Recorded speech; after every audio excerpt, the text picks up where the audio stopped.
So, hey, Josh, let me make sure I got everybody set up here. And if I'm understanding, Josh, your wife had a bug in her pants that bit her? Yeah, sure did. Where it may or may not have been a spider, apparently. Any bug is a spider when it's attacking your wife. It doesn't matter if it's got legs, it's a spider. So maybe it's a cicada. How's your cicadas been? Almost none, which is surprising to me because I was driving through Tennessee and it was like screaming loud. And then I got home and it's like really quiet. Like, that's weird. But then I realized that copperheads really like cicadas. Right. I'm a little concerned that I don't have a lot of cicada noise. Probably because you don't have a lot of cicadas, so the copperheads probably aren't there either. Let's get back to the bug in your wife's pants. Where did this come from? Was she outside working today? No one knows. It may have just appeared out of the ether. And she had a good mood? Yeah. Well, that's good. That's good. And you were able to get the bug away, or you didn't find it. Everything's all good. Is that what we're saying here? Out of sight, out of mind. Okay, very good. My wife gets upset sometimes, and I say, "Hey, you got a bug?" And she goes, "What?" She's heard it enough times. She already knows what I'm going to say. She goes, "What do you mean?" She goes, "I said, you got a bug up your rear end? You're in a bad mood." And she says, "Shut up." I go, "Because I'm going to go to the store and get you a can of Raid." 3, 2, 1, 0. You're listening to the Knives Templars. I got a piece off of the wagon that Sam Houston used to take JFK to the moon. Pinto sauce. I like that. Pinto sauce. Pinto sauce. You're tuned in to the Knives Templars podcast, featuring Odysseer Special Sauce Pinto. I was a mean kid. Long time listener, first time caller. Eric T.R.E. Rivers.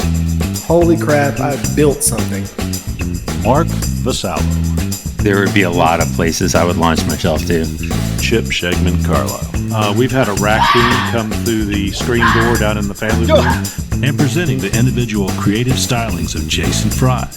Yeah, I've been just been doing what we do, drinking a glass of sweet tea. And now broadcasting across planet Earth, it's the Knives Templars, coming to you live from Forecast Studios located in Hartselle, Alabama. This is the Knives Templars podcast. We are on air, on demand, and heard worldwide in all of your favorite apps and at thenivestemplars.com. Well. Cicadas everywhere. Bugs. Copperheads. And turkeys. I saw turkeys eating cicadas today. The great cicada invasion. Well, Odysseer's coming in at 12% tonight. The rest of us are streaming at 99%, so we may lose old Odysseer. So, not sure what's going on there, buddy. Not sure what's going on. Well, good old Comcast. That's what's going on. You got storms up your way? As a matter of fact, we do. Yeah, you got something going on there. But hey, we'll try and get you uploaded. Hey guys, I am Chip Carlisle, also known as Spaghetti Margherita di Coco. And I did have spaghetti tonight. Welcome to the Knives Templars. Guys, I want you to settle on back for this new episode. I think this is 58. All right. Yeah, man. We're getting pretty good. We're almost to 1,000. Settle on in, guys. We are so glad that you have tuned into another show in the summertime when podcast listening goes down a little bit. We have hung tight. And that makes us one of the highest internet ranked knife making podcasts on the planet. Hey, we work solid every 2 weeks. We put together our plan. We put together our agenda. We go out and we shoot some squirrels and eat them because we want to save a little money. Because we want to put that money back in the show. Matter of fact, Jason's been eating a lot of squirrels lately. He put some money into the old Knives Templars today. And don't thank him. Yeah, don't thank him. Don't thank me. Just how we were raised. Eat squirrels and give back to the community. That's right. So you want me to talk about that? Why not? Well, hey, how you doing, Jason? One of the cool things about Blade Show in Atlanta, it's 3 weeks out. So this is our like pre Blade Show. I mean, it's not a Blade Show episode really, but you got to get ready, right? So I ordered a few stickers. So Knives Templars stickers. Just a few. Just a few. I mean, there will be 10,000 people there, but I didn't order 10,000 stickers. But yeah, I got a few hundred. So we can rep the brand, those of us that are going to be there in the building. Stickers are kind of a thing at Blade Show. As a sort of not particularly cool middle-aged guy, like I don't chase the trends real hard, right? But I thought, man, we need to be in that game. We could have stickers. Our logo's even round. So we will have us some Knives Templars stickers. I'll have them at 5K, but I'm sure Chip will have a pocket full. What about the guy that dresses like a fox that runs around with that little swingy knife thingy that we're going to give him a sticker or two? I don't know if he wants one. I mean, you could put it up on his ears or something. He could. Like right out there on top. We don't discriminate. If you're a fox, dress like a fox, identify as a fox, you get a sticker too. Just come up and ask. Yeah, just you got to tell us what you say. Ding, ding, ding, ding, ding, ding, ding. Chop, chop, chop, chop. Yeah, exactly. Yeah. Welcome to 2012. Yes, but in 2024, my grandchildren still want to see what does the fox say. They're 4 years old, so they're my 7-year-olds still do that as well. Yeah, matter of fact, I actually know basically several of their albums, a lot of their work on it. So they're actually. Wow. Yeah, they're actually pretty talented comedic guys. Well, thank you so much. You can tell that even from that song, but yeah. I'm happy to contribute. Happy to help. We, we all do different things to share our personal brands and our side project brands and whatever this thing is. This is a fun group effort.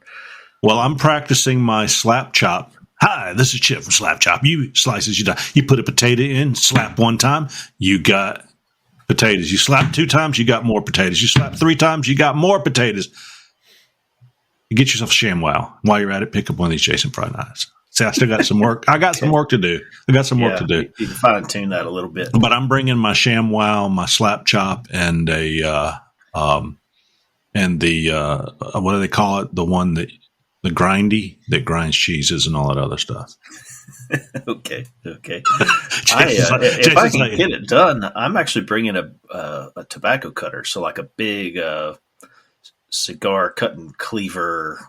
Yeah. I saw that thing that you had. Yeah, it'll be interesting. I guarantee nobody else will have one unless they listen to this podcast and totally copy me, you cheaters. It'll be interesting. Maybe we play with it a little bit. Yeah, you may want to get about 10,000 bubblegum cigars, and that way you can take the tip off of them for some folks and give them a piece of bubblegum. There you go. Actually, if you just cut up chewable sized pieces of bubblegum rather than the whole cigar, you could put bubblegum. I wonder, can you still get bubblegum cigars? You guys ever heard of those?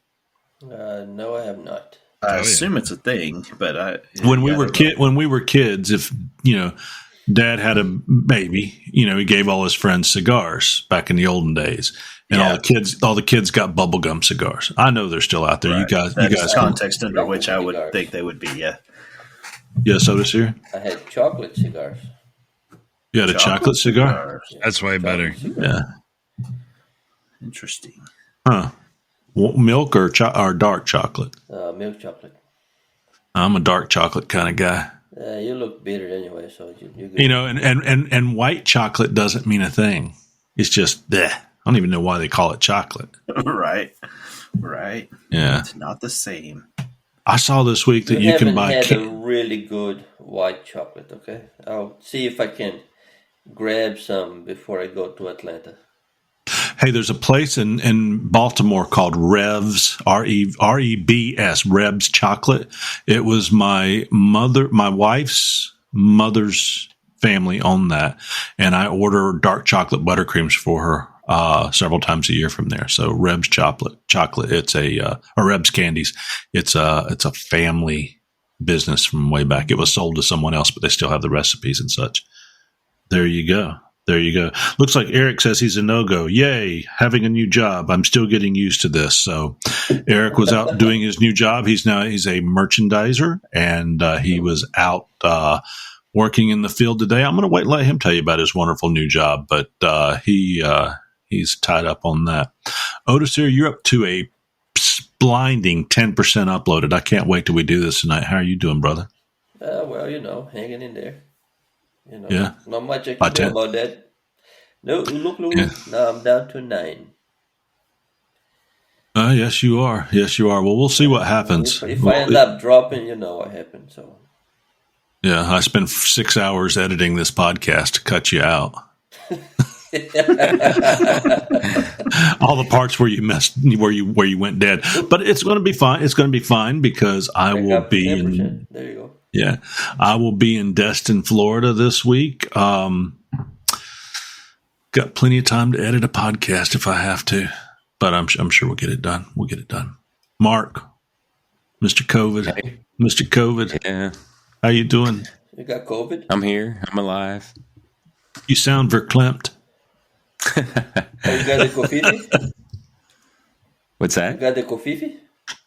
I did. I this week, I brought it home from, my wife asked me to, I went to Kentucky this past week and, I had a conference for, I'm in charge of the city's fleet is one of the things I do.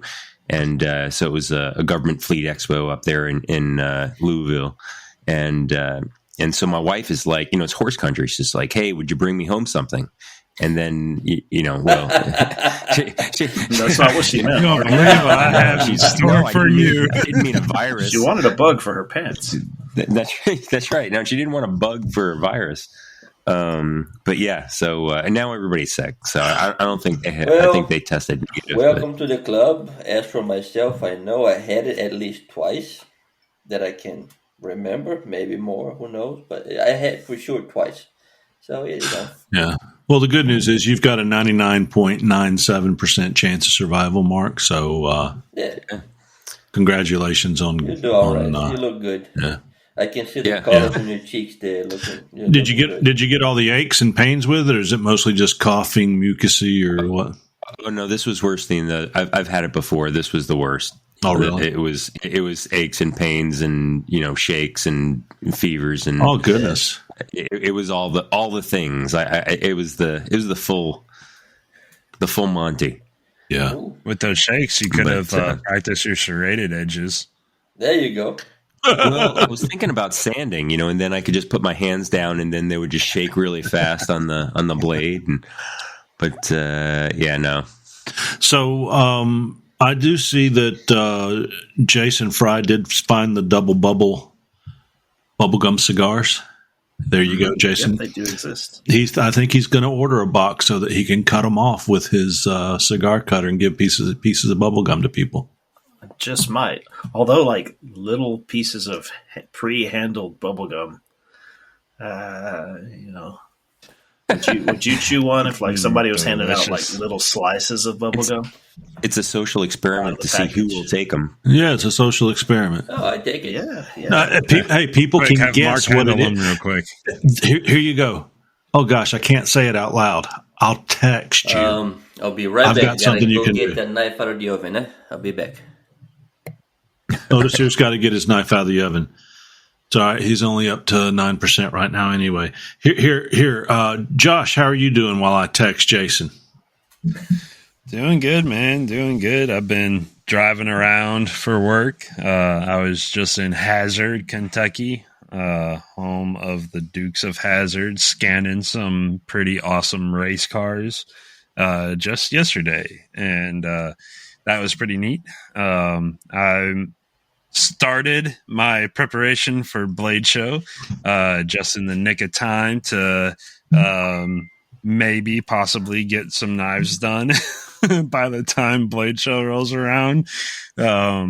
Worst case scenario, I'll have some tables with my sanding sticks, and that'll be that may be it. We'll see how it goes.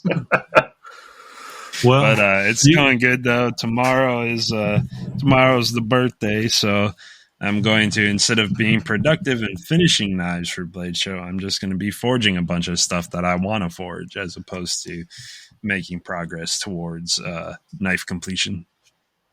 How old will you be? That's Did you say question. Birthday? Yeah, birthday. I think 36. I think is how old. I'll have to ask my wife later. She's in charge of that. Josh, I'm old enough to be your father. No, she's in charge if you make it to the next one. I think that's the. Yeah, but it's been good. Josh, I've got I'm your father. Feather Damascus chef's knife that I forged out the other night, and I'll probably forge out a couple more. I've got a 300 layer random pattern billet just waiting for something to happen to it, and then I want to do a couple of monosteel knives and try to get those wrapped up, and hopefully I'll have a few for my table if I'm able to get them done. The problem is with the new job, I've been traveling so much. I've not had a lot of like shop time to actually get anything done. So selection is going to be very slim, but I'm going for quality over quantity. And so we'll see. Well, you do realize you pass several Shell stations going off on 20 across Alabama. You can stop and pick up many, many knives. Yeah, just put your maker's mark on them. And go for a good priced quantity. Probably make the same amount and have a whole table full of knives. Just Special if you price get them ahead. Yeah, if you get them done ahead of time, you could probably just etch Josh Howard's logo in there. There you go. Wow, that's making like every that. red flag in my brain go off. Yeah, you'll go. I don't quite want to say you'll go to hell for that, but almost. Don't. It's pretty close. What do you think about my idea for your bubblegum thing or your cigar idea. cut? Yeah, that's a great idea. Of course, the people that listen to the podcast can totally. So you've got to bring at least 5 cigars. Oh, yeah, maybe 11. Yeah. Yeah, just figure you're going to give, at least 5 away. So there you go. Otis here. Yes. You're Mr. 9. You're 9% now. What's going on with you, brother? Not much.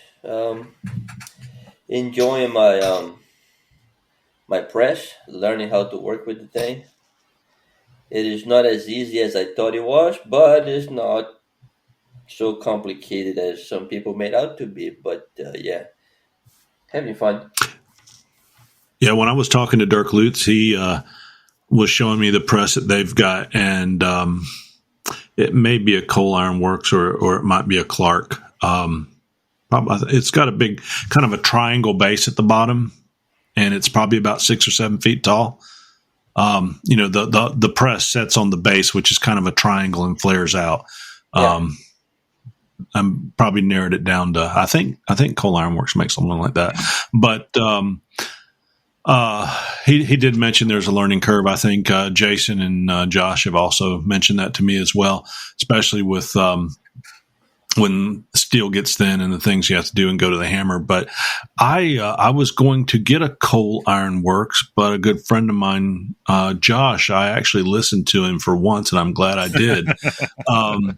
And he said, "Have you thought about a Clark?" And I was like, "No, I haven't." And I looked at Mr. Clark, and or Clark's his name, and he's in Franklin, Tennessee, which is an hour and a half from me. And if you go pick it up there, you don't have to pay for shipping. I've got a truck. And then I was looking at his page, and his page is a who's who of knife makers and blacksmith that own these presses. Not that Cole is not a great press too. I mean, it's another one that's got a who's who. But I'm like, how can I go wrong with that? When I saw Josh Howard and Josh Ferran and all those other boys from the North Alabama sector of knife making got these things, I was like, well, it must be pretty good. So as soon as I get into June and bonus time rolls around, I think I'm going to go ahead and pull the trigger on a 220 volt, 25 ton. Oh, okay. That'll change your life, Chip. That's good. Well, the thing is it'll save my arms. But I think there's a lot of other things. I'm just, as you get older, and you don't have to, beat. I feel great. Don't get me wrong, but I think anything you can do to save your joints, whether you're 25 or 55.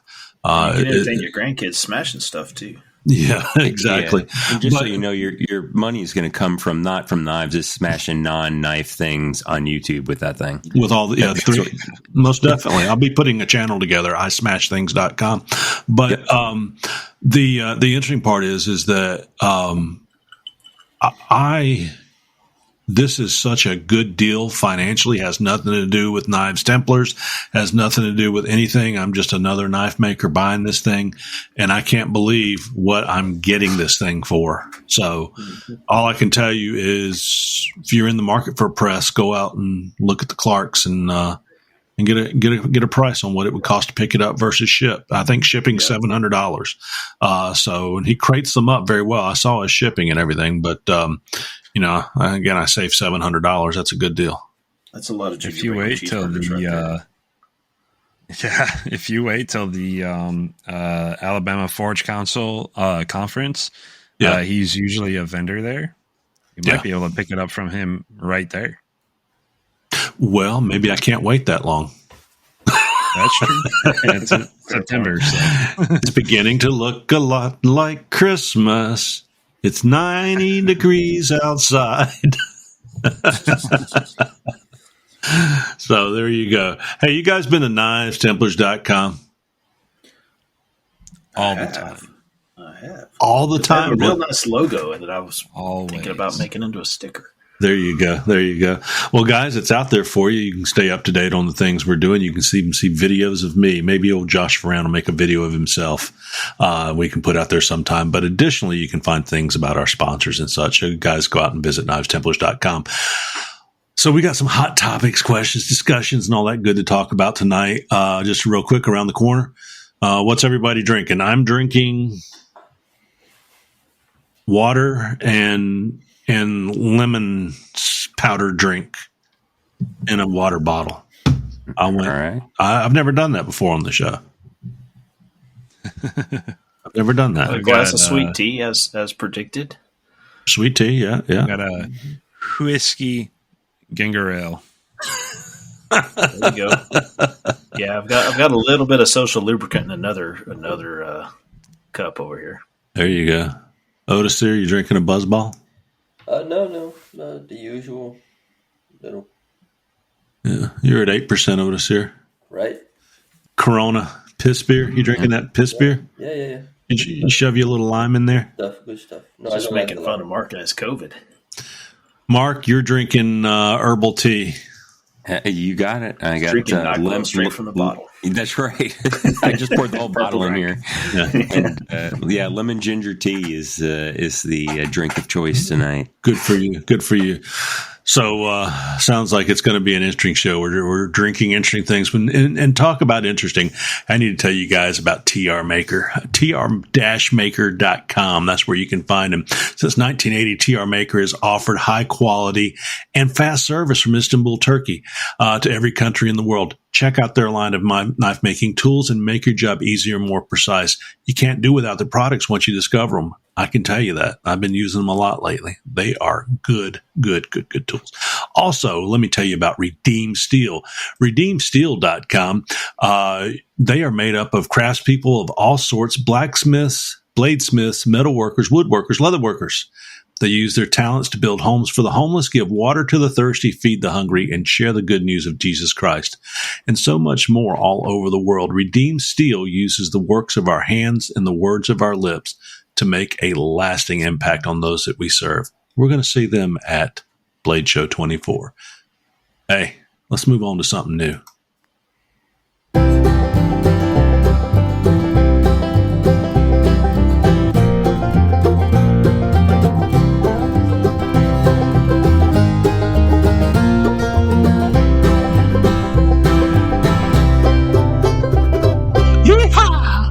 How was that, boys?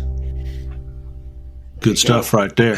Yeehaw! Hey, yes, sir. How about some topics? You guys want to jump into some topics tonight?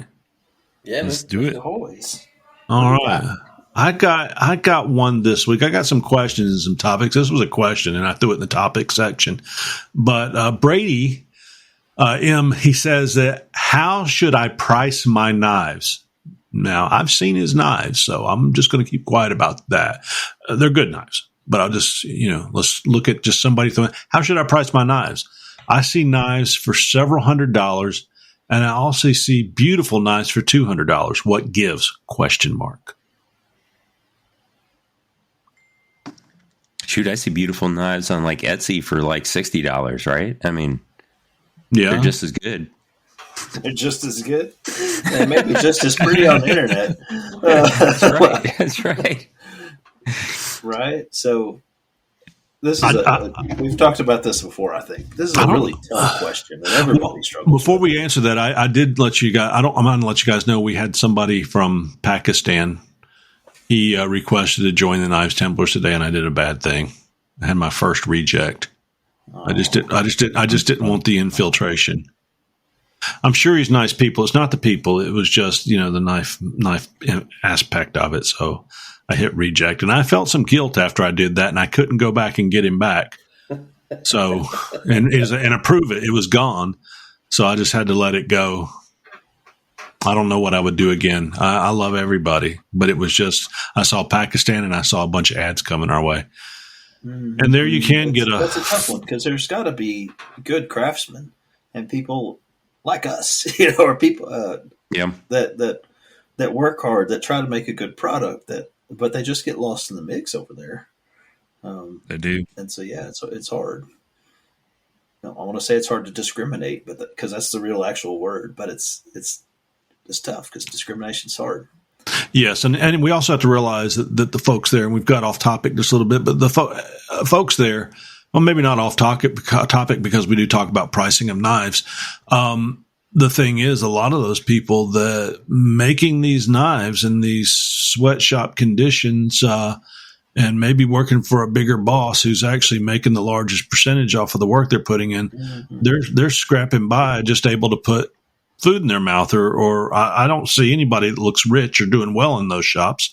Right. But my point is that how many people went out and bought, date myself, you guys probably don't remember, how many people went out and bought Yugos back in the 90s? And how did they survive in America? It was a subpar car. It blew off the Mackinac Island Bridge in a windstorm one time. And I don't know if you know the Mackinac Island. Yeah, I don't know if you know the Mackinac Island Bridge. It sits several 100 feet up, and it's a graded bridge that brings the northern peninsula of Michigan down to the lower peninsula, and a Yugo was going across it, and the wind gust came up under it and blew it right off the bridge. And then they put up signs that wouldn't let people do that.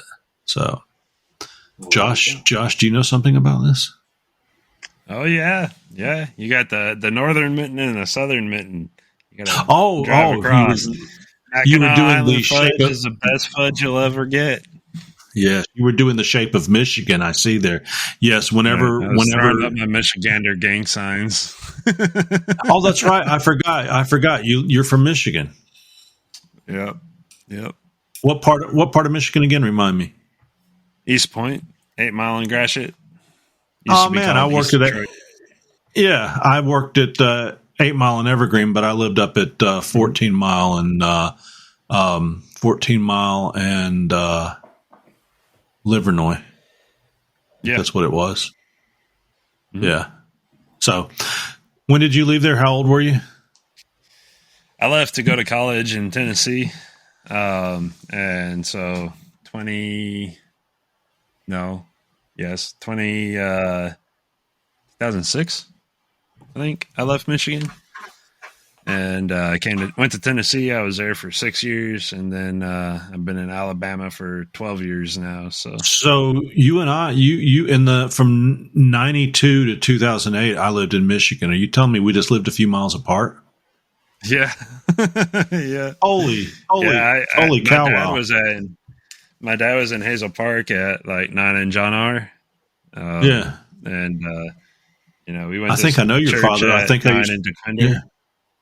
Yeah, I think I used to work with your father. Oh my gosh!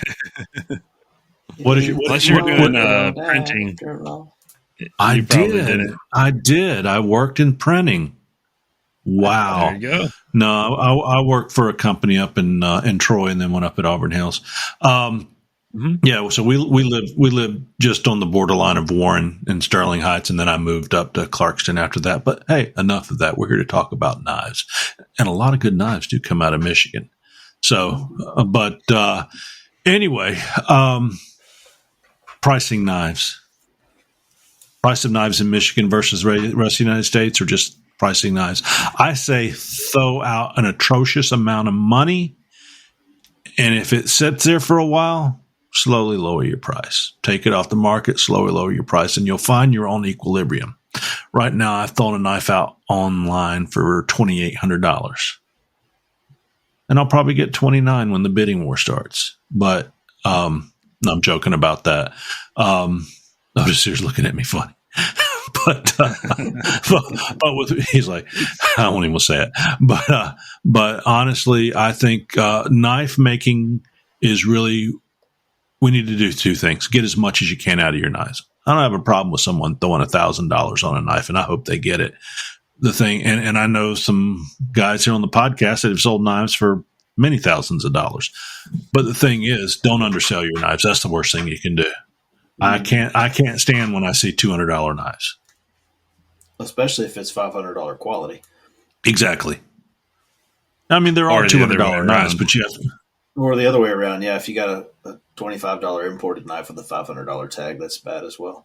It is. I really like your advice there, Chip. That's one of the strategies I recommend too. Is kind of follow the market a little bit. Like let supply and demand tell you what your if your prices are hot or a little low. I will tell you that once you get dialed into your range. At least I feel like sometimes I can kind of turn up or turn down the rate of sales by adjusting my prices about 5%. Well, you had like I know where my sweet spot is. Yeah. And I know that, sometimes I'm going to shoot this a little high for this knife because I don't have to sell it right now. Well, you had I know other times I shoot this a little low because I need some cash on a Tuesday, right? Like, yeah, you get some experience. You can kind of follow that market advice pretty well on pricing. Well, you had a fairly high price knife at the show last year you didn't sell, and you waited, and eventually it moved. That is true. So when we're talking about $500 knives or $300 knives, or even probably $1,000 piece, that market stuff works. I mean, it does.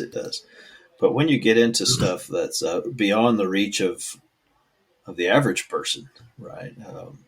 Shoot, I couldn't buy a $5,000 knife. I couldn't buy a $1,000 knife. You can make one. That's why I sell them. I can't buy them. But I think the expectation that stuff's going to move just because you put it out there. I mean, maybe there's some guys, but I haven't met very many of them. I think I've told the story in here before. I won't name his name, but back in 2013 or 15. In 15, I talked to a mastersmith. I had just made my very first kind of an art dagger, and I had it priced at $1,500, which, that was a lot for me back then. It was way more than I had ever asked for a knife before. And I asked this mastersmith that I respected, I said, who buys those? When do you sell that knife? Do you sell it at a show like this? And he said, oh, I don't know. You just got to make them when you don't need the money. And then some effing Tuesday, somebody will come along and buy it. That was his words, not mine. Right. But there's some truth to it. At first it struck me as like, well, that's lousy marketing. But once I've gotten into that market, there's a little bit of truth. Like the buyers at the crazy stuff, they're definitely there. They're definitely buying, but they come when they come. So yeah, I've sat on a $2,500 knife for 18 months one time and then sold it off my table at Blade Show. It's the third Blade Show I'd had it at, right? But I held out and got the price I wanted. Of course, it had $1,000 worth of engraving on it, but all that to say, to circle all the way back to the beginning, yeah, put it out there, and if you put it at $150 and you get 26 people wanting to buy one, Well, there's your sign.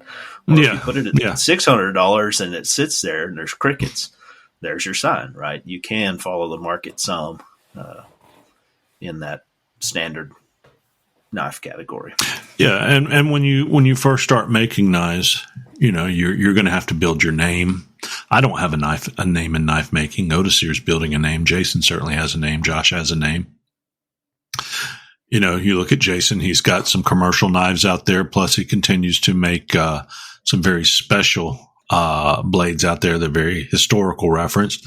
Otis here has mastersmiths telling him, hey, you need to go ahead and, you know, submit your 5 knives. And Josh has been on, Forged in Fire and has, been involved in many competitions and so on. So, and if I missed any accolades, I apologize. That's not necessarily the point. It's just to say that these guys are building their names where folks like myself and all are continuing to, but you know, people are starting to recognize what I do.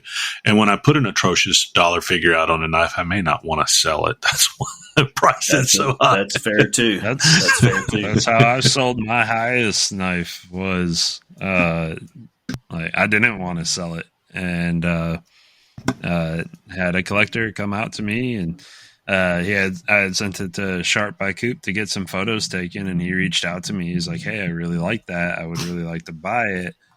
I said, he's like, you know, what's it cost? I said, it's not for sale. This one's not at all, you know, I made it for me. And it had a little bit of backstory to it and all this stuff. And I explained that to him, and he came back and made an offer I couldn't refuse, and with respect to the knife that I made and my wishes for that knife, it was a good opportunity to meet somebody who really like cares about good work, and he bought the knife, wound up buying it, and has tried to buy a few of my other knives that I've made for commission pieces. And unfortunately, I wasn't able to sell them to him, but because they were commission pieces, they were already like earmarked for somebody. But you know, it's really great whenever you find somebody like that who is passionate about the work that you do, and you know, it really does make you feel good about what you're doing. And you know, he's kind of got like first right of refusal to any knife that I make, just because of that, and the fact that he like completely understood why I didn't want to sell the knife, and you know, made a very generous offer for a future opportunity, and I'm incredibly grateful for that. But in general, yeah, it's like you get, you know, you'll get those people every once in a while that come through, and they're just like, they want your work because it appeals to them. And I told him, you know, there's one knife that he really, really liked, and it was a custom order, so I couldn't sell it to him. And he said, you know, oh man, I'm really bummed about that because I really like that knife. And I said, well, you know, I can make you another one. And he said, no, I don't do custom orders. And I said, why not? He's like, well, because if I go in with expectations, I only set myself up for disappointment. Whereas if I see something that I like and I buy it, I'm happy with it. And I was like, well, you know, that makes perfect sense. And so I told him, I said, I tell you what, I'll make a knife very similar to this. If you like it, you can buy it. If you don't like it, I'll sell it to somebody else. And he's like, okay. So, you know, by putting, you know, being a little bit precious to an extent is a good thing, because you might get an opportunity like that, and you don't, you never know. But yeah, it's kind of neat. You never know what to expect. Yeah. Well, two things. I don't take orders anymore, because I don't want, having to live up to somebody's expectations in my mind the whole time I'm making it. And then number two, every knife is a negotiation. I'm a used car salesman. So here it is. I'll put a price on it and, let them come to it and see what it'll get. If you take an order and this, that, and the other, you agree on a price and you make it, and there's no fun in that. So, but if I had to go out and make a knife after I sold one to a guy that I loved, I know Eric did that with, that fantasy knife that he did with all the dragon scales on it. He walked back crying, but he said he couldn't turn it away. And he started making himself another one. But I would go to Pop's Knife Supplies at popknifesupplies.com. They started 40 years ago by James Poplin, and has served the knife making community and industry with leading prices and only charging you actual shipping cost. It's run today by Alan Searles, Joey Berry, and Dirk Lutz, full-time knife makers. Their focus is customer service and great products and prices. Check them out today. I will tell you, I had a tour there recently. I talked about it on the last episode. If you are in the Gainesville, Georgia area, they're only a mile or so off the interstate, off of 985. You got to stop in and see them. This is it's not a small building, but it's not a huge complex. But their shop is there, offices are there, and they got this beautiful sales floor that's like the gun section, but it's knives, the knife section at a Bass Pro Shops. It's just laid out and decorated, and just makes you want to get a chair and just sit there. They need a pickle barrel in there with chairs around it so people can just come in and talk. But they will hook you up. They will hook you up. Also, I got a great shipment this week, guys. I got 500 sheets of sandpaper, the sheets of sandpaper. What is that? 8.5 by 11, normal paper size, or 9 by 11. Anyway, I got that from PhoenixAbrasives.com, and I will tell you, they offer great prices, selection, quality, and quick delivery. I ordered it and had it in my hands all the way from Minnesota, just in a couple days. They have a complete inventory of belts, discs, rolls, wheels, and anything else you need to get the job done right. And here's the good news. If you enter Templars 10 at checkout, you get 10% off your order. I did that on the last one and enjoyed my pricing. So it wasn't as difficult to explain to my wife when the Discover bill came in that month. So how long do you expect a 500 pack to last? They were different. They're different grits. Okay. And I like to buy things in bulk and not worry about it. So, so when I did that, last time I was using, what is that brand on Amazon? Something Gold. Not bad paper at all. Not bad paper, but, I have dedicated myself to Phoenix, and actually when I started using their paper, have found it to be very good. I'm not one of these guys I didn't sit down and grab my hand chrometer for sanding. Do you like that, Josh? Hand chrometer? You have the eye chrometer, I have the hand chrometer. It's acceptable. And okay, thank you. And do a test on which was better. I can just tell you that Phoenix Abrasives is excellent paper, and it does the job for you. Yeah, it does. Yeah. It does a beautiful job. And I bought the house paper. I didn't buy Endasa or anything else, and that's okay if you buy those brands. They're great papers, but their house paper was just perfect and came delivered perfect. I got it in a rainstorm and opened it up, and it was all still dry. That was what a nice job they did. So Templars 10 at checkouts with Phoenix Abrasives. Coming back around to price of knives, I don't want to beat that one to death. I just think it comes down to ask what you think your knife is worth, and then ask a little bit more. And Jason, you zeroed in on it quickly. Set a price, and if it doesn't sell, you need to lower it. If it moves too quick, you're charging too little. So find the happy medium for what you are as a maker to other people. So let me throw out another little bit of an angle on that question. So how do you pick a price? Right? That's another way to think about that question, right? So I believe firmly that, pick a price and throw it out there, and that'll tell you if it's right or not. But how do you decide?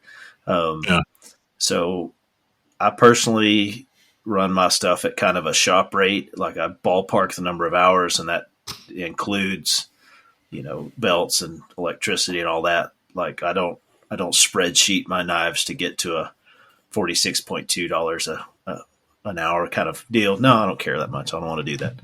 But I do have a shop rate that I kind of ballpark. And so I know, this knife typically runs me about, 4 hours with labor. So I put a price tag to match that. And if I screw it up and it takes 6 hours, I don't mark it up, because again, it's kind of shop rated.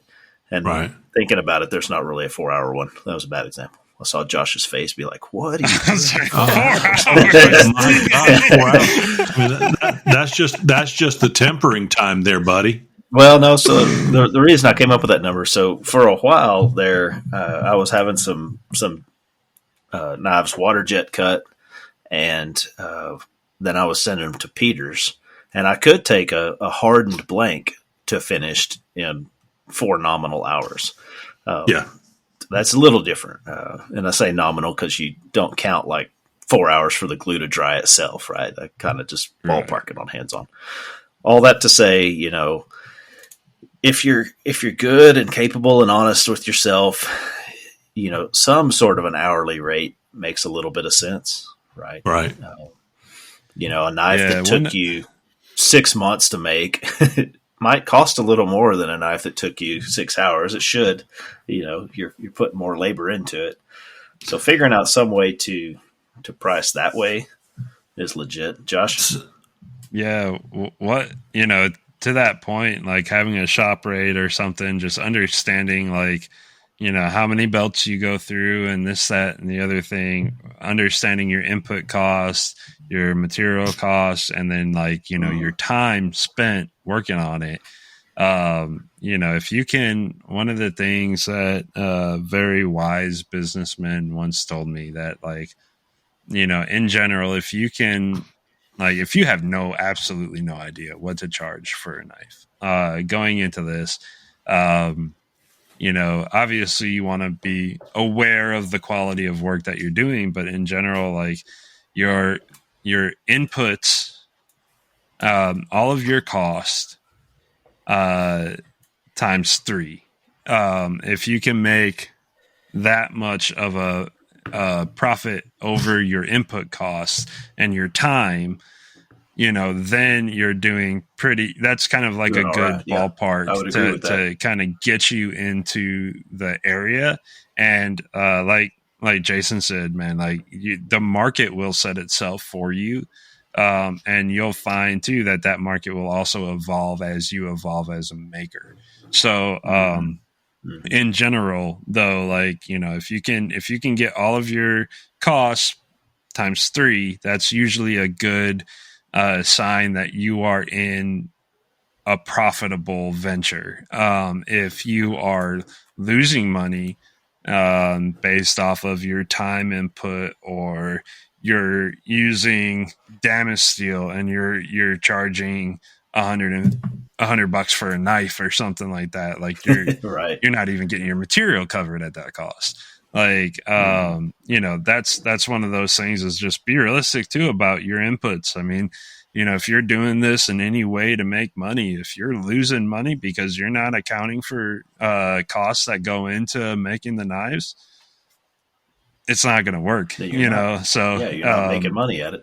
Exactly. Yeah. So if you can be realistic with yourself about your capability and the type of knives that you're making, the quality of the knives that you're making, you can charge that, and then play the market, look at what similar knives of similar quality are selling for, and then what you're able to sell. If you, like you said, if you put it out there and it's crickets, like maybe it's not worth that, $4,000 that you're wanting to charge, but you put it out for $350 and it's gone. Like, it's just play the market, be realistic with yourself about your capabilities and the type of knife that you're making, and make sure that you're accounting for all of your input costs. If you can do that and keep track of that stuff, it's not fun to itemize all that stuff out, but if you can do it and do a good job, you can be profitable at it. Yeah, but I tell you what, if knife margins can be very broad. So if you keep your price low and you're not eating up a lot of belts, I just look at it and go, I'm a thespian, I'm an artist, $6,000. So it depends on, and I have not sold a knife for $6,000. If they buy into the thespian artist thing and you can sell it for $6,000, then congratulations, run with it. I mean, the thing about making, $1,000 plus knives is that they come with the $1,000 plus problems. So, expectations on $1,000 knife are a lot more aggressive than on a $350 knife. What do you mean? What do you mean? The expectation is on $1,000 knife, it goes on a shelf and they admire it. You just have to make sure that always. It doesn't always. Dude, I was listening. I forget who was telling me this story, but they have a collector that's over in China or something like that, and he got a phone call from him. And like literally what this dude does is he sits there and he looks and he inspects all these knives and he looks at it because he appreciates craftsmanship. And so he busts out like, a little monocle magnifier glass and he goes over all of his knives and he called up this one mastersmith and he's like, hey, I was looking at this knife and there was like, I noticed like, compared to one of your other knives, this one's got a little bit more lines from the finishing process than the other one does. Like, is that normal? And the mastersmith said, send it back to me. I'll make it even better than the other one. And so, it's like, not saying that everybody that buys $1,000 knife is going to sit there with a magnifying glass and critique everything. But, if you send $1,000 knife and it's got bad fit up or a bad scratch pattern in the hand sanding and the finishing, stuff like that, that's a good way to never sell that guy a knife again. Yeah, well, let me also say this. If that guy called me and said that, I would say, well, thank you so much for letting me know. Let me connect you to our customer service department.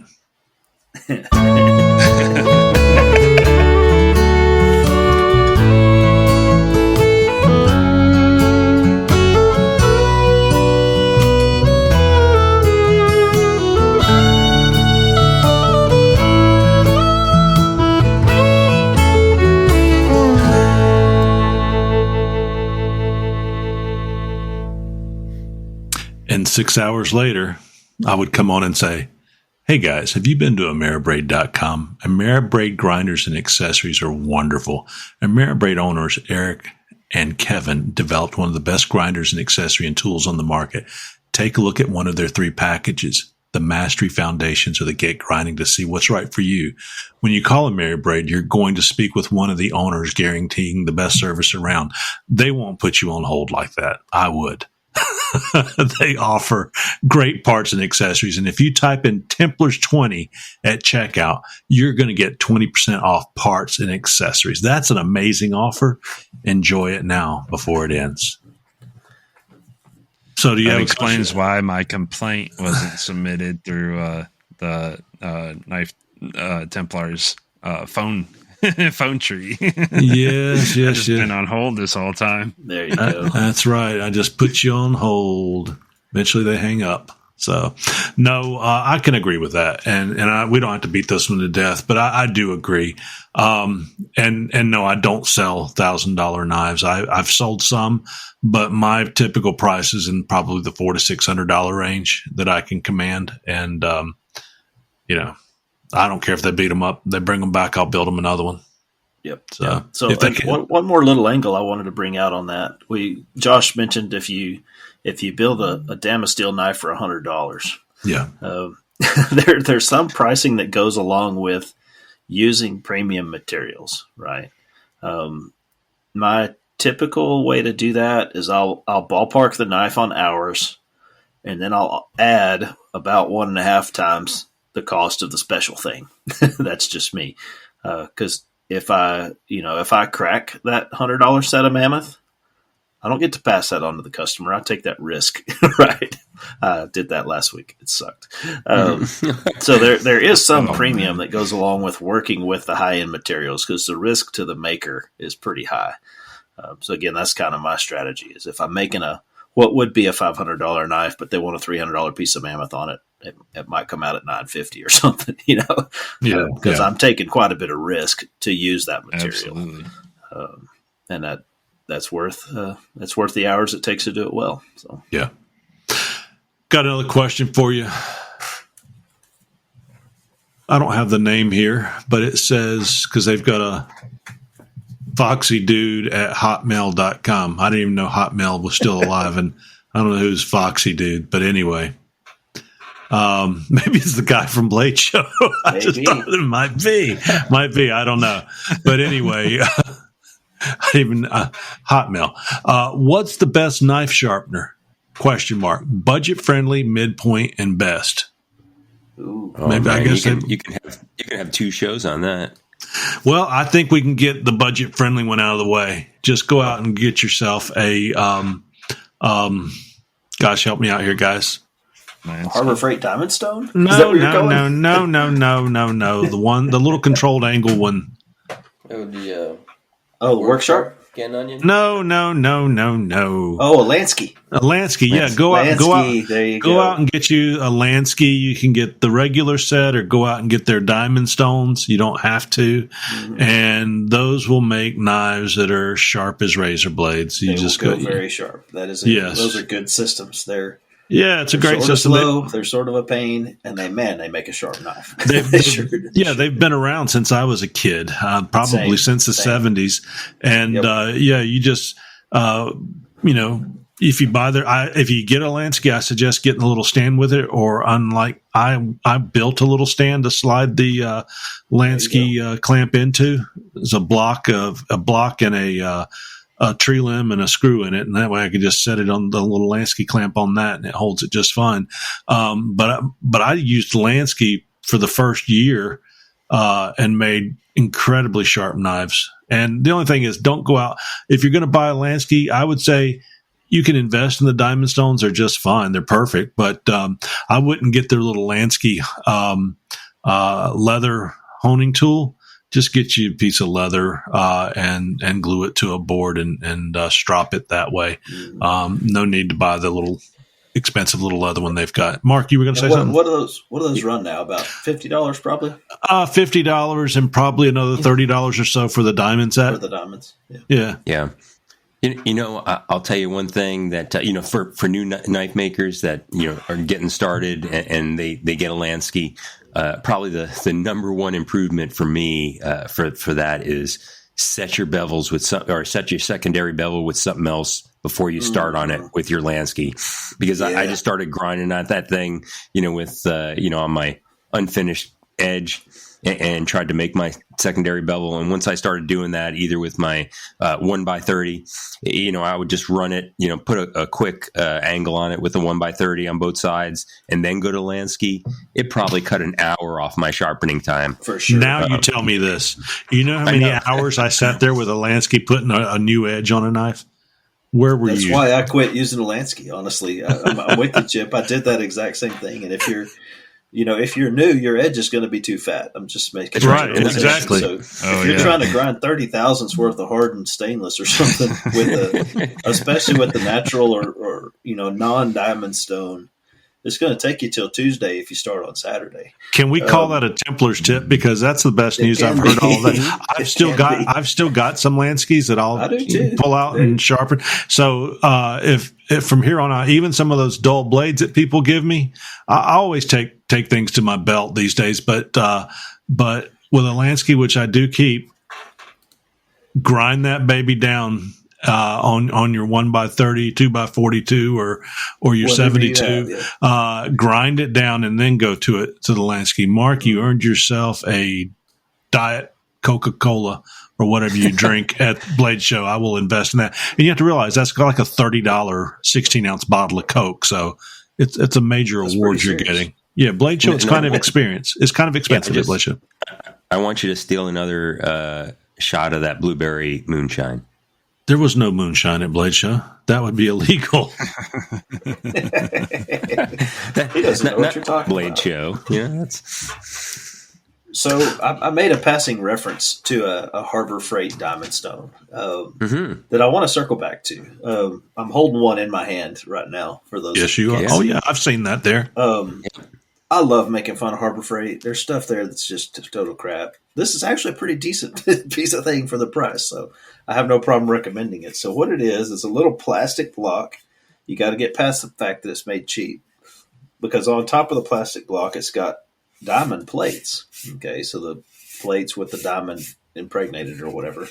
and it's got 200, 300, 400, and 600 grit on this little stone, and it comes in a cheap plastic holder.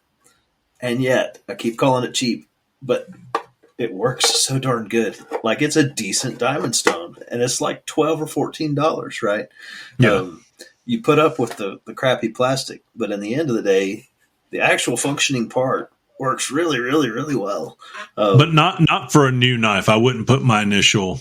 I would do like Mark said. You've got to. But if you've got too fat of an edge at 30 thousandths, and you don't have even a grinder because you did it with a file or something, you did it on a, something like this will move that material a lot faster. True. Like you could cut in a rough edge with, the coarser grit there.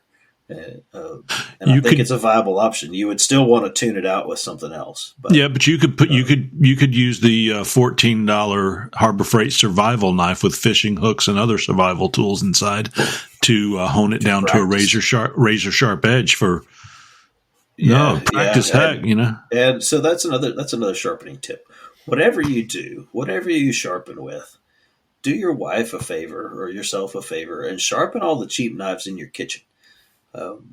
All that'll teach you is two things. One, it'll teach you why cheap knives are cheap, right? The steel just doesn't cooperate, and you will learn that. But what you will also learn is the technique of how to build a burr and polish it back off, or how to hold a steady angle and make it work, right? Right. If you want to fancy yourself a knife maker, the first time you sharpen a knife shouldn't be this masterpiece you've worked on for 6 weeks. Right? Yeah, I always recommend that people go in and sharpen a butter knife out of the drawer. If you sharpen a butter knife, you can sharpen anything. There you go. Yeah. I mean, go to Goodwill, go to flea markets. I mean, get cheap, go to garage sales, but buy that's what I bought a bunch of cheap throwaway stuff, and because I was a scout leader for a long time, and I would bring stuff in for the kids to sharpen and for me to practice with, right? And get a whole bunch of that stuff for $1. Yep, that's the way to go. So what do they call you scouts now? What are y'all the? Oh, I don't know what I know what I was like. They changed their name. They just changed it to like Scouting America or something. Something real weird to fit their agenda. Yeah, right. I haven't been in it for a while. I was in scouting. I was Cub Master Chip for 6 years. I'm not knocking you. It was a great organization, but yeah, the heck with scouting. So they have Trail Life now. Trail Lives are I do encourage people to visit. I think it's traillife.com. And if you want to get your son involved in scouting, that it's an excellent organization. It's faith-based, but also has a lot of the similar scouting principles, very similar to what Boy Scouts used to be when it was founded with a modern flair. But it's Trail Life, and I think it's traillife.com. I'll look it up, and I'll get back to you in a second. But that's where I would go. Sorry, just wanted to add that. So what's the next step up from Lansky? I would personally say one of the like a Ken Onion or something mechanical. Yep, I have one of those too. A good step. So talk about it then. Tell us what is this thing and what's the drawbacks, what's the strengths. Yeah, I mean, it's basically, when you think a 1x30 is small, then that's the next step smaller, right? And so the Ken Onion is basically, I would say it's a a half by 15 or something. Yeah, I mean, if that, right? And so it just sets up, but it's nice. It gives you a set angle for somebody who hasn't, sharpened knives. You can change the speed on it, and you can change the angle on it. So, and then you can replace the belts when they get worn out. So I use that for quite a bit. Again, when you have this super fatty edge, it takes a lot to put the initial bevel on even with a Ken Onion, and you have to be careful not to overheat your edge with it, just like a 1x30. Yeah. So you can run around the tips with them too, they say. That's right. And so you have to stop. You can't go all the way across, just like you do on, 2x72 or 1x30. I mean, you shouldn't really take your tip all the way across the edge of the the belt, you should stop, like maybe mid belt. Mm-hmm. So is how I did it with that. But, like all these things, I think no matter what system you have, you have to train yourself to use it. I mean, there's probably no system you could just pick up and all of a sudden it just does it for you unless you give it to somebody to sharpen. That's easy. True. Hey, guys, it's Trail Life USA. It's a Christ-centered, boy-focused, church-based kindergarten through 12th grade. Teaching young men to be leaders in the world. So anyway, just want to make sure I threw that out there right. That is a good mid level. And if you go to top, there's so many out there. TF Prof is a good one. The Broadbeck makes a really slick one. That's it's like a 2x48 that runs in reverse and lays down flat. And has variable speed. It's like $2,000. I can't afford one, but man, it's freaking cool. Like, so you can get down on top of it like a regular stone. I think it runs a belt. It's got a good hard platen. It's I got to play with one time. I think Outdoors 55 is probably one of the best knife sharpeners out there. Yeah, he does a lot of sharpening videos. Yeah, have you seen the Outdoors 55 on YouTube? I don't know that one. No. He's gotta look it up. He's a YouTuber. He's been sharpening knives for 5 or 10 years, and the guy can sharpen a knife. Pretty neat fella. But I use an Ameribraid knife sharpener attachment on my machine. I know many of the machines. Dennis Tyrell just came out with a knife sharpener very similar, but it mounts differently. I believe on a Broadbeck. He may be doing something with Broadbeck on that or selling it as a third-party item. So these are ones where they're controlled angle sharpeners, as all of them that we've mentioned right now. But what it does is your knife is held in a set of tongs or a grip that tightens down, holds the blade, put a little tape on the blade to protect it. And then you set your angle by adjusting how far out your resting arm is. And then the bar that's holding your knife will then only touch the blade at, if you want to do 25 degrees or 24.378 degrees, you can set it to whatever you want by just adjusting that angle. And I'm joking, of course, in those fairly standard angles that we'll sharpen to. But I can sharpen a knife from no bevel to finished in less than 5 minutes, and start out and work myself up to 600 grit. A low grit up to 600. I always start out sharpening knives at 36 grit, and then I work my. It makes a great serrated edge. No, I typically start them around 220, and then work my way up to 600. And in just a few minutes, I've got a knife. I'll take it to I've got a strop that I glued a piece of leather down to a piece of oak board, and I sit there and strop it with some green polish, and you can sit and slice through notebooks all day long. So, I would say that was $200. That was $200, by the way. There you go. We talk about high-end sharpeners. Again, I'm totally jealous of the guys that can afford like a dedicated sharpening machine. But by the time you get to the level that honestly any of us are at, where you have a big boy grinder, right? You've got a 2x72, especially if it's variable speed.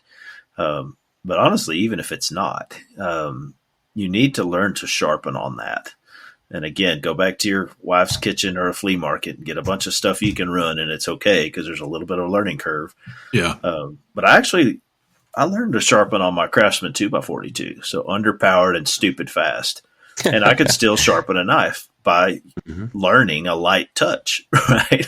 I learned to sharpen with that by just not using very much pressure because you can't. It'll burn it up. And like I say, I've sharpened on every grinder I've ever had since then. And, again, I'm kind of like Chip. 220, 400, 600 strop, good to go. Pretty consistently. I will tell you, don't buy the rolling drum diamond sharpener off of Facebook. Oh, does that not work very good? The rolling drum. That's right. I have no idea if it does or not, but it would not be my first choice. But, there's another one out there that people really love, and I've seen them and they work great. It's Wicked Edge. But when you say top of the line, well, if we're talking top of the line of cost wise, they are. But you can spend $1,000 on a sharpening process. I've just used my belts and a $200 on my grinder. If I did not have a grinder that I could put a sharpening attachment on, I would honestly probably stay with a Lansky and use Mark's set your bevel before you go in and actually sharpen it. Mm-hmm. Yeah. Hey, what about has anybody used one of those like Wen or I know there's a better brand where you stone the whetstone what are they called? Where it's got the like a Tormek, like a water like a water Tormek. thing. Yeah, Tormek is the high end of that one. Yeah, that's the. I have has not. anybody used that? I have not. I mean, do a little bit of work for a local shop that's got a machine that's got two stones, like one for each side, and it's kind of a pull through, but it's got little rotating stones. And again, it's a $1,500 machine, like it's made for that. Yeah, but you're limited to whatever grit your stone is, and that's right. It is adjustable for angle, like you can move the It's a pretty nice machine, those are really built, and we've got those in the poultry industry, and they're thousands and thousands of dollars. Yeah, they're really built for taking a knife that's already sharpened and going back and just resharpening it as it's. That's exactly what they do it for. It's in a retail knife store, and they sharpen people's knives off the street. Yeah, and you've got those. Machine. Was it TS Prof, I think, makes one, and then there's other companies that make one, the controlled angle, where you put the stone in it and it slides up at the angle up and down.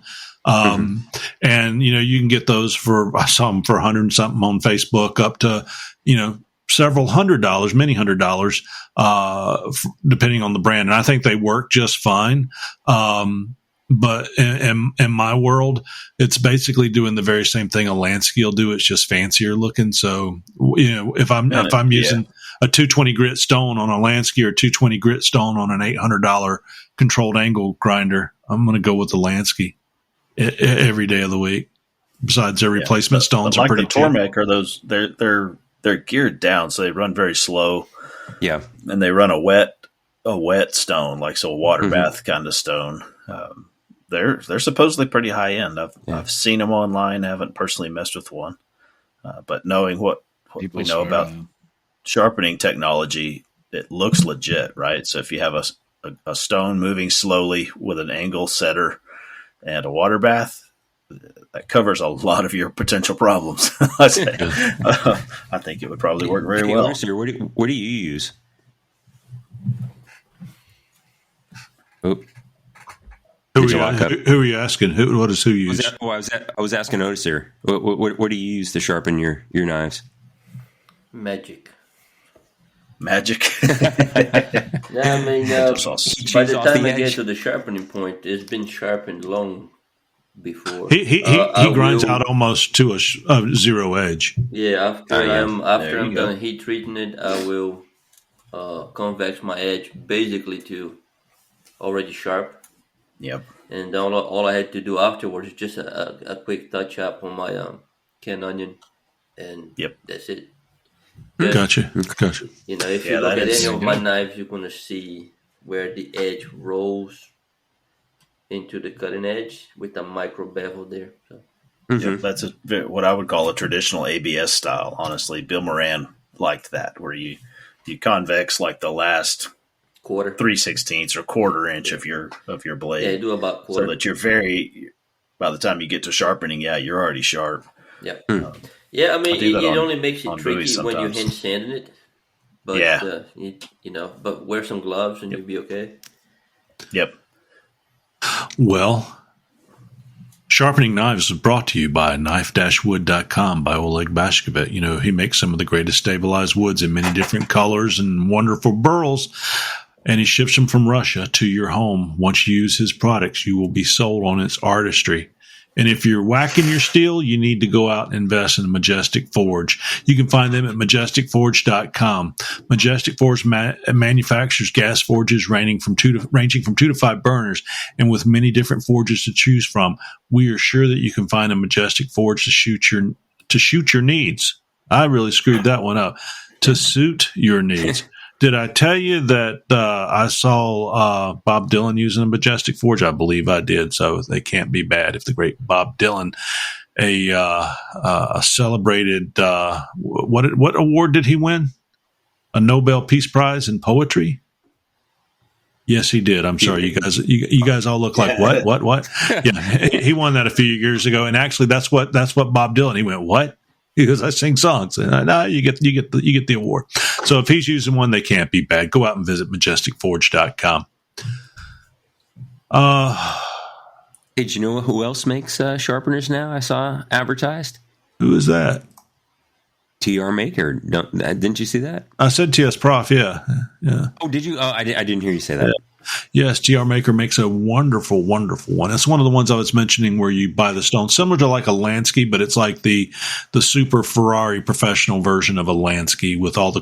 One thing I do like is that it's got that thing where the blade's mounted and you pull it out, just rotate it around, let it slide back in. It's really kind of a neat concept. Yeah, I love all of their products. It's a great product. It's not something I would particularly invest in though. Yeah. Just keeping it real. Yeah. Mm-hmm. So talking about Blade Show, I think it's Wicked Edge. You've been to like the Japanese hibachi grills where like they throw the eggs and flip the knives and all these crazy things while they're cooking your dinner, right? Yeah. There's a booth at Blade Show that's a sharpening system, and I think it might be Wicked Edge, that has ladies sharpening knives that way. Like it's the most fluid, dancey looking, whatever. They're super skilled, and all they're doing is sharpening the knives, and it's pretty cool. Sorry for that very vague reference, but we're gonna have to. It's like the Japanese hibachi show of knife sharpening. Yeah. At Blade Show. Well, somebody's got to compete with the naked and afraid people running around with knives. So, I've seen some afraid ones, but I don't know. Well, I mean, they're not naked at the time. We just know they've been naked. Or I think that show's really like Naked and Blurred and Afraid. Yeah. I never quite got the concept of that. I think you can go starve to death in the jungle just as easily clothed as you can naked. Right. Probably so. Yeah. Otisir used to run around in the jungle. He wore clothes, didn't you, Otisir? All the time. You really don't want to be naked in the jungle. There's a lot of little things that would like to crawl up your private. Woohoo! You're woohoo! Hey, Josh Varan said, "I need to take my wife and move." Well, no. She can't be on Naked. Well, if he was on Naked and Afraid, a spider wouldn't get up her pants. Right. Man, you better not listen to this, Josh. You're going to be in trouble. Hey.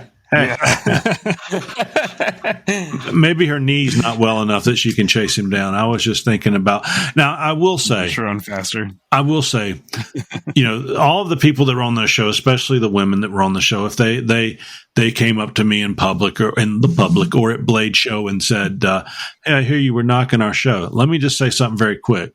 Respect, clothed or not, what you're doing out there, jumping in with snakes and crocodiles and starving to death and eating worms and stuff. Hey, I don't want to do that. The fact that you can is really cool. You're going to survive the zombie apocalypse. Respect. It's just that's not going to draw me to the TV set.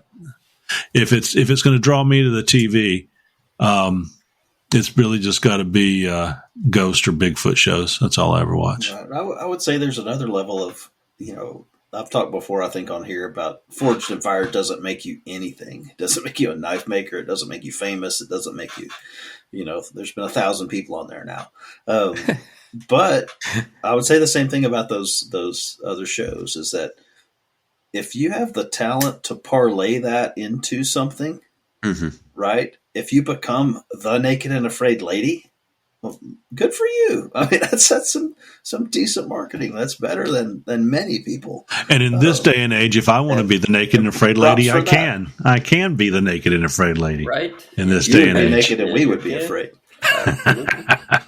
I'd be the Naked and Afraid bearded lady. because I'm not losing the beard. I got it back finally. So no, I do. No. You know, and that's really a good point, because life is opportunity, and take advantage of those opportunities. If you were on something, like you said, parlay it into another business in what you do, more power to you. I'm just saying it's not going to draw me. It's not going to draw me to your booth. Fair point. Yeah. I want to go see ugly old Josh Varan and have him say whiskey for my entertainment. That's the kind of people I want to. There you go.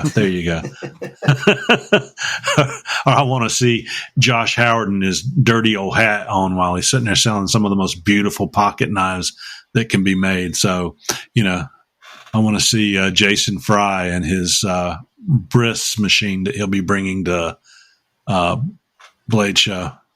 Isn't that what it is? A bris machine? Nah, Jason? I don't know that reference. What is that they call it? The Jewish circumcision? Again, I don't know that reference. I thought been Jewish, bro. Were you here? You weren't here.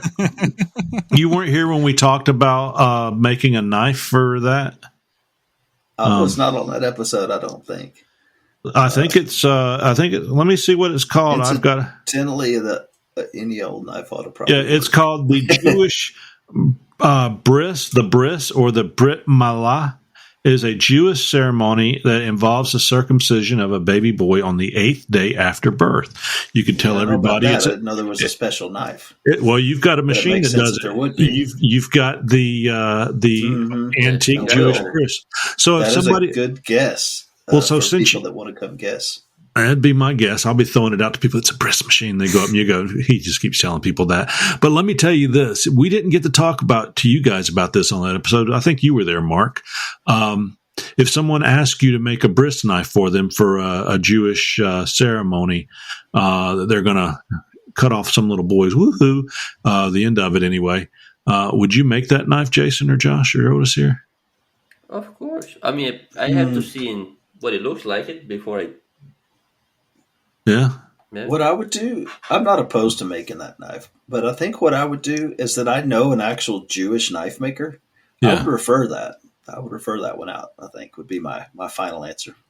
I'm not scared to make it. I'd make one probably, but Josh, would you I make would try to sell the idea to. I think that's a good idea, especially for something, you know, especially when you ceremonial into like religious stuff, you know, like if you could have it done by somebody who shares the same faith, you know, I think that would definitely be more meaningful to the people who are commissioning the knife. Well, the same thing if somebody asked me to make a dagger to sacrifice a goat. Yeah.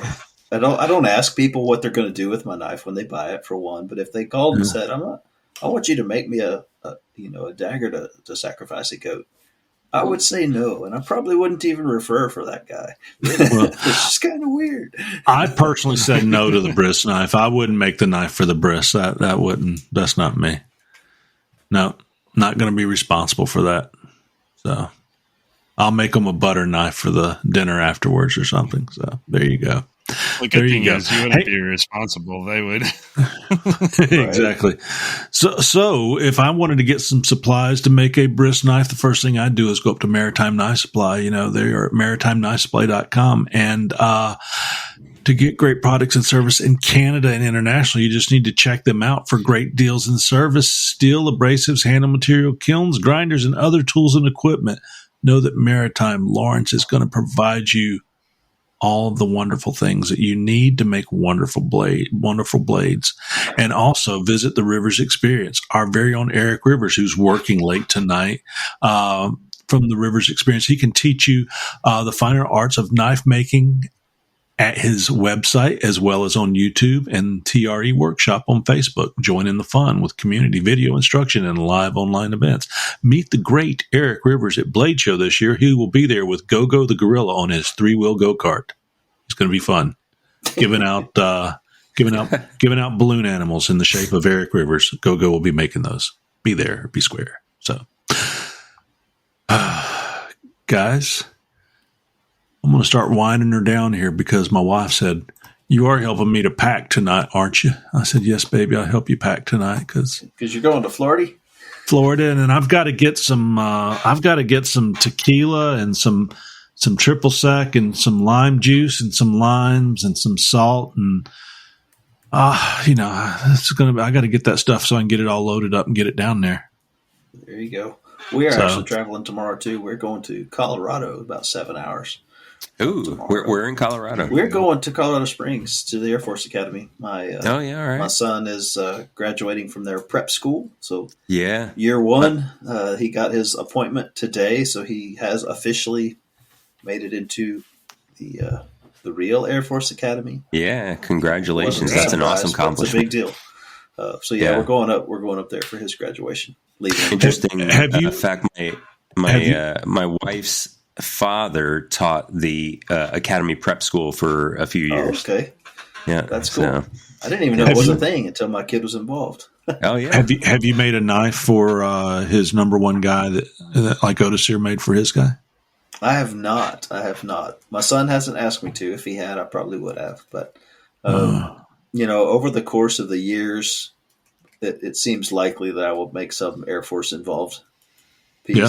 They actually, I talked to, this is a rabbit trail, sorry, but Ron Hardman at Kilroy's Forge there in Colorado Springs. It does a whole bunch of classes and things.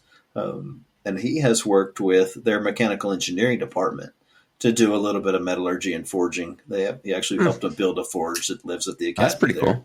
And I talked to the guy that runs the thing. Like we were taking a tour of the engineering department. And he saw my hat and we started talking. Sweet. Yeah, so they do a little bit of knife making there. They had some pounded out railroad spikes, which are kind of cringy, but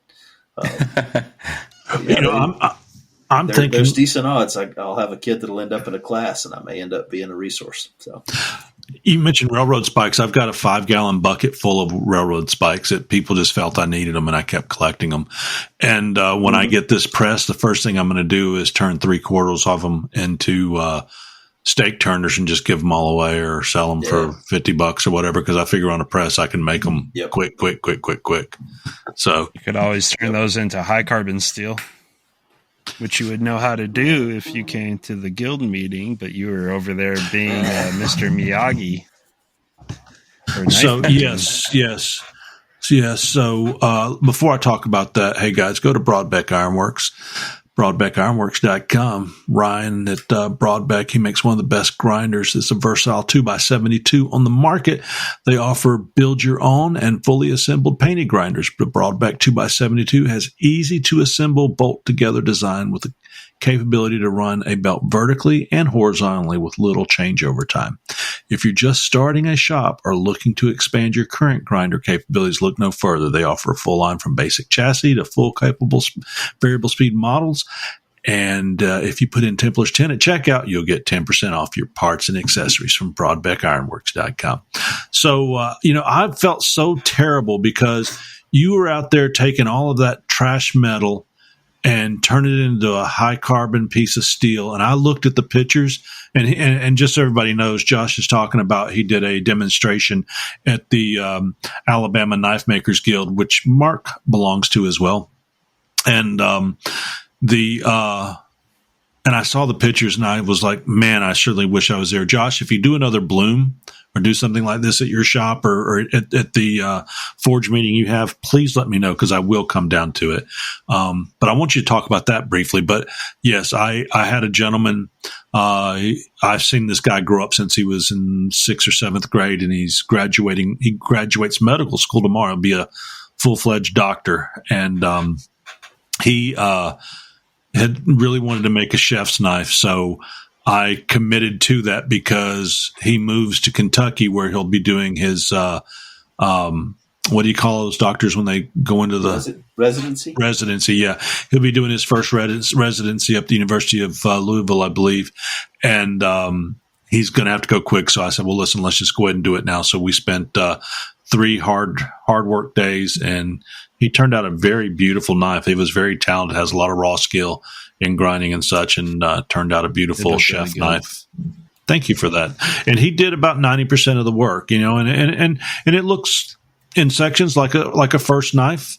But no, it looks like a 5th or 6th knife. It's a really good knife. So it turned out very well.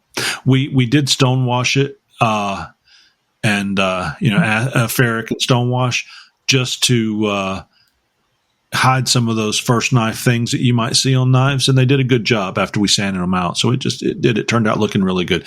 He put a piece of ebony wood on there, and I'm still picking black dust out of my body. I'm covered in black dust under my nails. I cleaned my ears for 3 days, and every time I'd clean my ears with a Q-tip, I'm not talking about deep in my ears. I'm talking about around the backs and everywhere.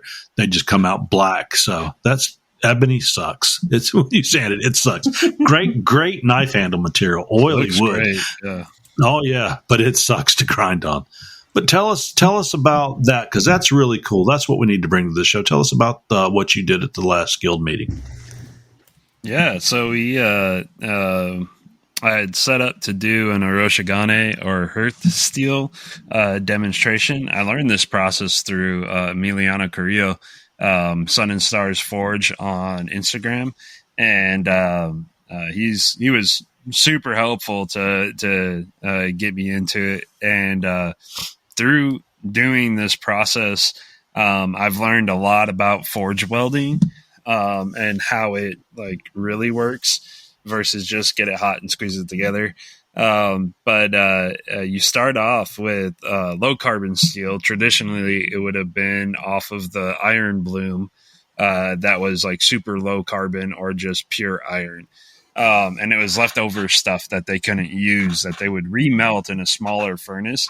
And using charcoal, it's a carbon rich environment. And so as it liquefies and drips down past the air blast, it sits there in this carbon rich environment in a liquid stage and absorbs all of that carbon into the steel. And so you can start off with essentially zero carbon iron and end up with, depending on how you do it and how well you time everything, you could end up near cast iron coming out of this process. And so we started off this time with just railroad spikes, just regular railroad spikes, forged them flat, cut them into wafers, set up the furnace and the blast, and ran about 3 pounds worth of railroad spikes through it. Got this big, lumpy, nasty looking bloom out of it that shot crazy sparks. From there, you just consolidate it at a welding temperature. And as you start getting solid, you start, using flux to clean the billet as well as to protect it. And you just keep forging it down until you have something solid enough to where you can split it, fold it over on itself, and weld it back together. And I think we went through 4 welds on that one and still had plenty of carbon left in the billet. It sparked 52-100 or W2 at the 4-fold stage, which is very good. It's probably the best one that I've done up to this point. But you run through that. It's probably got 4 more folds in it, and it'll be ready to go. Be very nice and homogeneous. You can take it all the way up to 12. Typically, the two kind of people that did it, you had your Japanese that did Oroshigane, and you had your Viking Age smiths that did your Hearth Steel. And typically, your kind of Viking era smiths would go up to around 8 folds, depending on the process.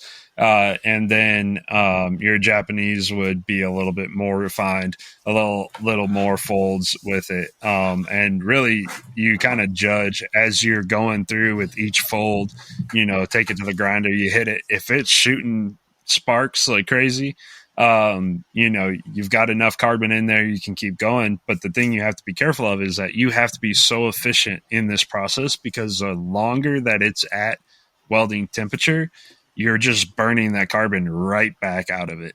And so that's kind of the crux of it, but it really makes you appreciate the fact that, like, if you wanted a good blade and a good edged tool, this is what you had to do before you could go to the, Pop's Knife Supply and buy a bar of 80-32, 86-70, 10-84, 10-80, 15 and 20, whatever.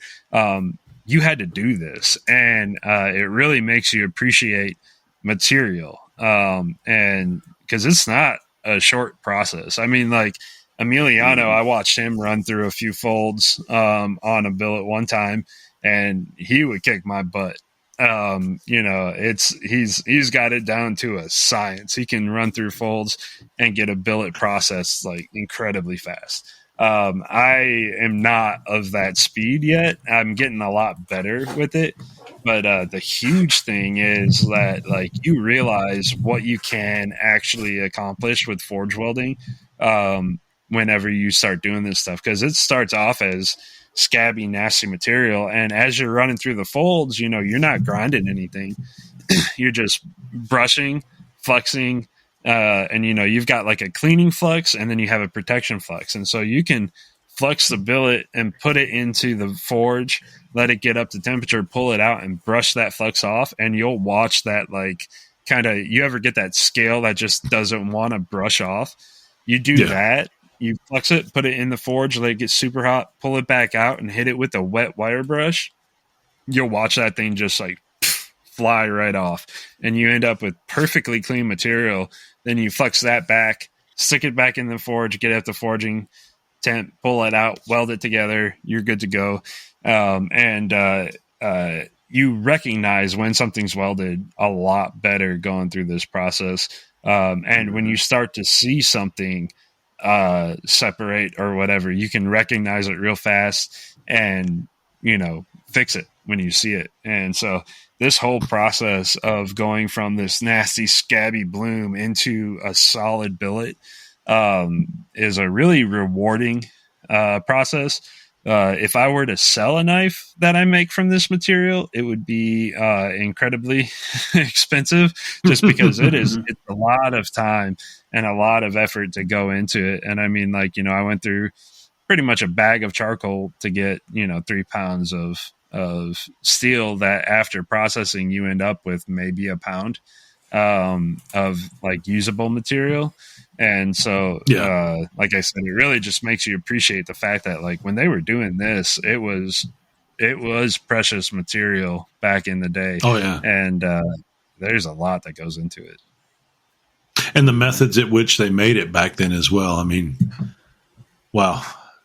I tell you what, I want to get into. I use very authentic stuff too. I had refractory bricks that I built my forge out of, that, Viking era refractory bricks. And I actually crossed the Viking and Japanese barrier, and I used very traditional Japanese shop vac for my air supply. So sounds like the wood that Sam Houston used to build the rocket to go to Mars or something. So, right. What I want to, when I get this press, is I've enjoyed watching this guy on Facebook making all the wood steel. I want to get into making that and welding that to a piece of rebar and squishing it out and turn it into that. That over multi-layered steel like you guys are making. What am I thinking here? Damascus, excuse me.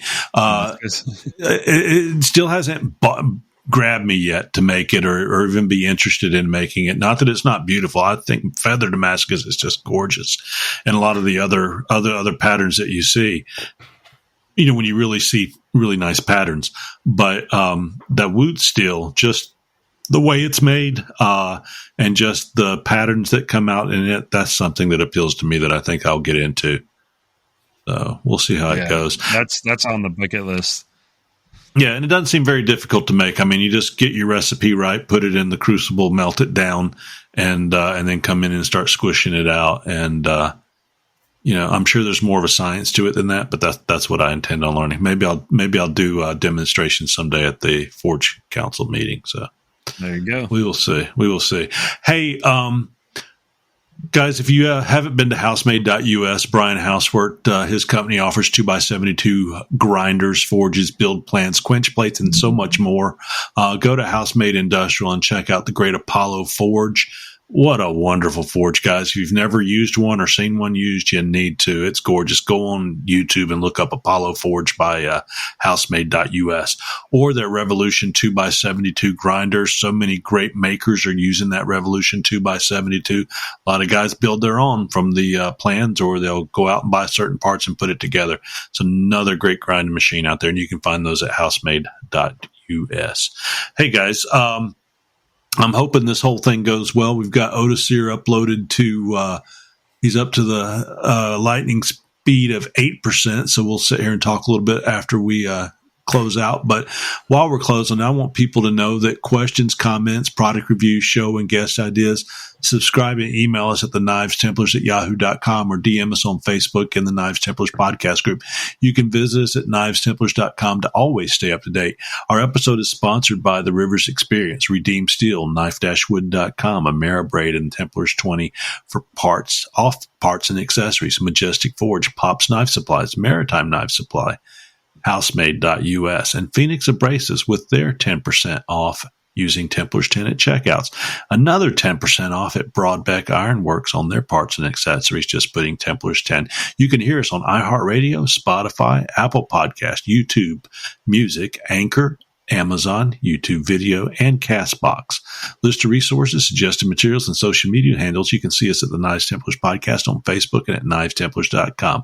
Again, contact us at knivestemplars@yahoo.com, and we'll be happy to jump right in and answer it. So, guys, with all that being said, I'm going to the beach this weekend. Jason, what you got going on? You're going to Colorado. Going to Colorado. Going to the mountains.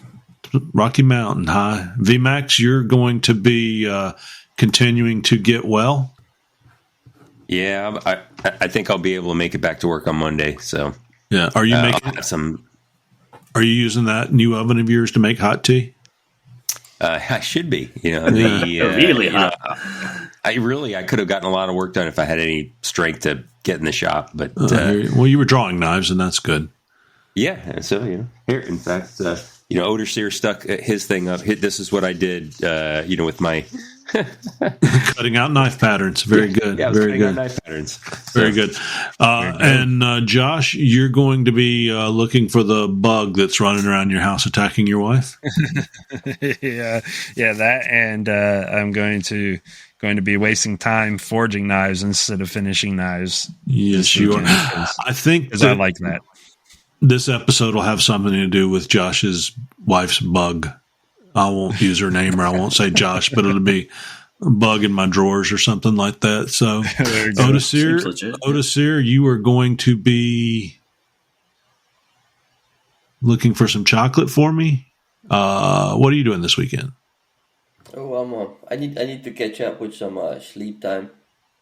Some sleep time. Yeah, well, very good. I'm tired. I feel that in my soul. I'm tired, boss. I need some rest. I'm tired, boss, too. Give your internet some rest too. Yeah, with all that, this thing is slow as yeah. Yeah, we'll be here for a couple hours uploading, but hey, for now. Tranquility Base here. The Eagle has landed.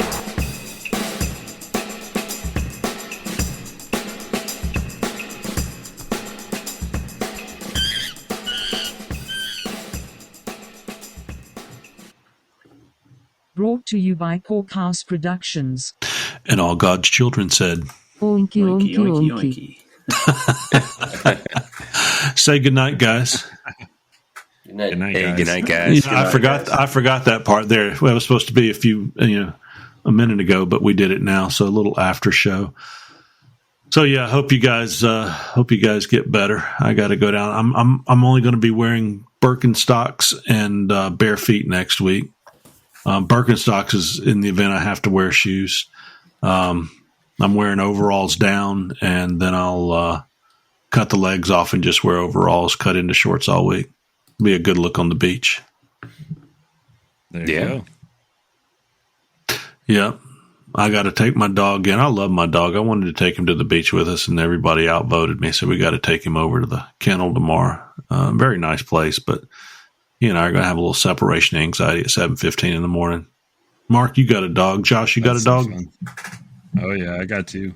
You got 2? I love them. Yeah. Otis, you got a dog? Not anymore.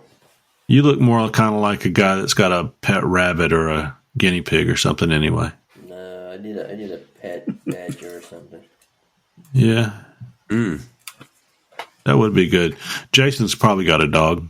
I do not. I have had a dog before, but it's been a long time. I've got chickens right now and a cat. I did see I didn't know about your chickens. That's cool, but I did hear your cat. It sounded like you rolled the chair over him a couple times there in half episode. Yeah, I think that's a possibility. Saw you carry him out of the room. He looked like he was still breathing. So, or he had 8 lives left. So we should be fine there. She's good to go for a while yet. Yeah. Well, guys, it's quick. Anything on TV? Anything in the world happening? Politics is exciting to watch these days. What's that? Yeah, what's TV? What's TV? What's television? Politics is fun to watch on the bylines. They act like a bunch of children. I can't believe that we celebrate these people sitting in Washington, D.C. on all sides, and they act like a bunch of idiots. That's exciting. What else is happening in the world? Everybody's mad at the football player for telling all women to get married and celebrate their families and children, and I don't know why people are upset with the guy. Women always know that they have a choice by all means, and he's not saying you have to do this, but it's not bad advice. Some of the best things we did is raise the way we raised our family. I'm not saying either side's right or wrong, but by gosh, because the guy's coming from a Christian perspective, they're cooking him right now, and I don't know. I don't agree, but I try not. I don't get in the fights. I just stay away from it. Anything else exciting in the world? I'm just working on a couple of slip joints. I got you. We are down to the end of the wire of a Blade Show prep. Yeah, I have learned to not make knives that require sheaths at the last minute. Very good. End of the wire. You mean the start of it? Yeah, that too. But, so I have six sheaths behind me that are half finished. They're cut, and glued, and not sewn. So I still got to go do the edges and drill the holes and sew them up. But in the meantime, I'm kind of like Josh forging when he should be doing something else. Like I'm making slip joints because I just don't want to do leather work right now. I sharpened my knife tonight, so it's finished on my Mara braid, and put its first edge on it, and the sheath, the Cobra head sheath. That was pretty cool, man. Thank you. Pretty cool. I'll have it at the show. That'll be my show knife. Since Otis here always makes fun of me bringing the little chipper knives, I decided to bring something that he can't make fun of, and inspired me to make too. So props Otis here. But I got that finished up and got it polished up tonight, so it's all looking good. Haven't taken any finished pictures. Those ones we do. I can't afford like you guys do, but I figure I'll be down at the beach. I'll probably find something down there. It looks photoescent to put the knife around and take some pictures down there. It might just be a margarita and a palm tree. So we'll just have to wait and see. So guys, I hope that you all have a wonderful week ahead, and I will see you on the next side of 2 weeks. I'll be coming back from Georgia, where I'll be in 2 weeks doing some work out there. So y'all be safe. Mark, get well. Jason, get those knives done. Otis here, get some sleep. And Josh, keep on hammering, baby. Blade Show's only a couple weeks out. Oinky, oinky, oinky. Right. Good night. Good night, guys. See y'all later. Good night. Says strap yourself in, won't you, lonesome cowboy, and get ready for the rodeo of your life. If you listen and hold on, you get riches beyond imagination. So nice. Here's 10 Bitcoin, please take it. Take a whole damn lot, don't let these out of your sight.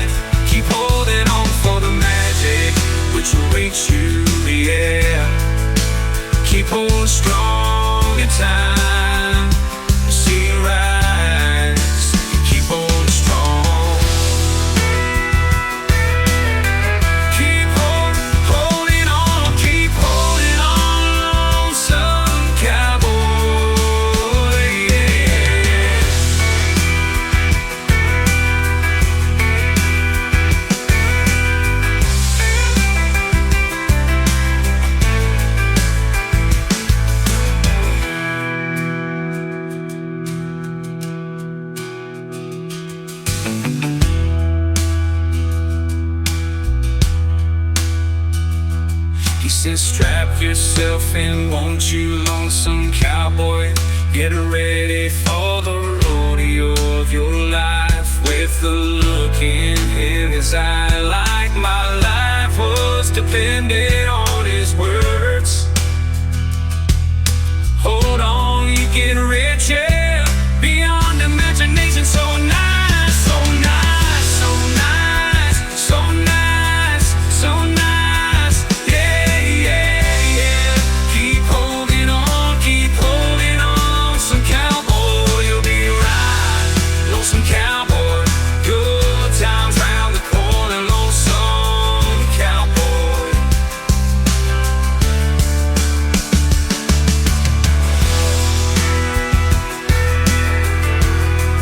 I've been trying to fuck me off, like the biggest bull you ever laid eyes on. Ferocious, you can't contain, oh no. 15 getting buzzed by bodacious like he's out of control. On a four, gotta keep holding on. 20 spurs untangled up in the rope, no hope left in me. 50 getting hit so bad, I'm struggling to cope. Only thing that I know is that I need to keep